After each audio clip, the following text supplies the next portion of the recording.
রহমতের নবীজি খেজুরের বাগানের পাশ দিয়ে নবীজি হেঁটে যাচ্ছেন মদিনায়। একটা উট দৌড়ে আসছে।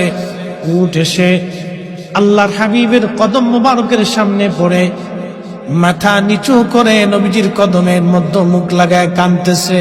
উটের জবান খুলে গেল।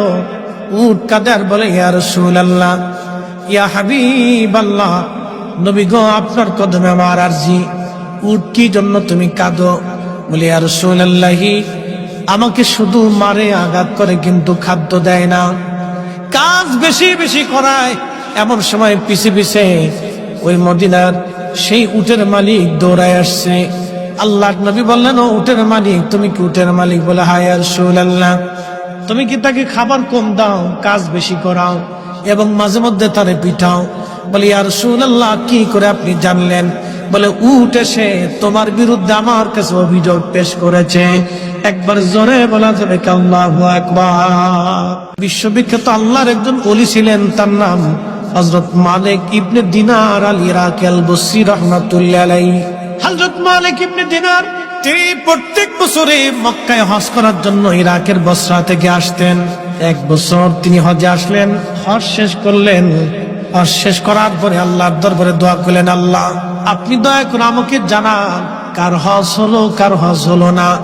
আপনি দয়া করে আমাকে একটু জানান আল্লাহ। উনি দোয়া করলেন, কান্নাকাটি করলেন, আল্লাহ, এত মানুষ হজে আসলো, কিন্তু দোয়া কবুল হলো কি হলো না জানা নাই। আল্লাহ রাব্বুল আলামিন রাত্রিবেলা হযরত মালিক ইবনে দিনারকে স্বপ্ন দেখাইলেন, মালিক রে, সবার হজ আমি আল্লাহ কবুল করেছি, সবার জীবনের গুনাহ আমি আল্লাহ মাফ করে দিয়েছি, কিন্তু একজন মানুষের দোয়া এবং একজন মানুষের হজ আমি আল্লাহ কবুল করি নাই, এবং একজন মানুষকে আমি আল্লাহ ক্ষমা করি নাই। লক্ষ লক্ষ মানুষ আমি মাফ করছি, কিন্তু একজনকে মাফ করি। তো মালিক ইবনে দিনার ইরাকি বসরি খুব চিন্তায় পড়ে গেলেন যে ওই একটা লোক যদি আমি হই, তাহলে আমার জীবন বরবাদ হয়ে গেছে। ওলিরা তো সবসময় আল্লাহকে খুশি করার জন্য নিয়োজিত থাকে। একসাথে বলবেন আল্লাহু আকবার। ওলিরা কাকে সন্তুষ্ট করতেন? আল্লাহকে, রসুল। ওলিদের কাজই ছিল আল্লাহ তার রসুলকে খুশি করা। কত পদ্ধতি দিয়ে তারা আল্লাহকে খুশি করে, যত পদ্ধতি ছিল সব পদ্ধতি দিয়ে তারা আল্লাহ এবং তার রসুলকে খুশি করতেন। সবসময় তাদের কাজ ছিল আল্লাহ তার রসুলকে খুশি করা। আর আমরা হয়েছি ব্যতিক্রম, আমাদের কাজ হলো খালি শয়তানদের খুশি করা, খালি শয়তানদের খুশি করা। যার কারণে